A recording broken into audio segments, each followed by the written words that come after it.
நத்தார் தினத்தில் ஷாக் கொடுத்த மாநகர சபை. யாழில் மாட்டிறைச்சிக்கு தட்டுப்பாடு. யாழ்ப்பாண மாநகர சபைக்கு சொந்தமான கொள்கலத்தில் அனுமதியின்றி இறைச்சியாக்க வைக்கப்பட்டிருந்த 2 கன்றுகள் உள்ளிட்ட 15 மாடுகளை மாநகர சபையினர் நேற்று முன்தினம் இரவு அதிரடியாக மீட்டனர். இதன் காரணமாக நத்தார் தினமான நேற்று யாழ் நகர் மற்றும் அதன் சுற்றுவட்டார பகுதிகளில் உள்ள மாட்டிறைச்சி கடைகளில் விற்பனை முற்றாக பாதிக்கப்பட்டது.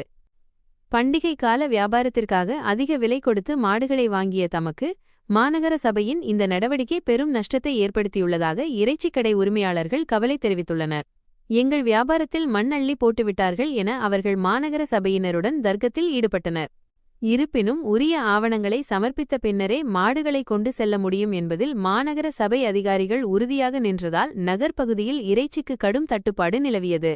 சில இடங்களில் வேறு பகுதிகளிலிருந்து கொண்டுவரப்பட்ட இறைச்சி அதிக விலைக்கு விற்கப்பட்டதையும் காண முடிந்தது.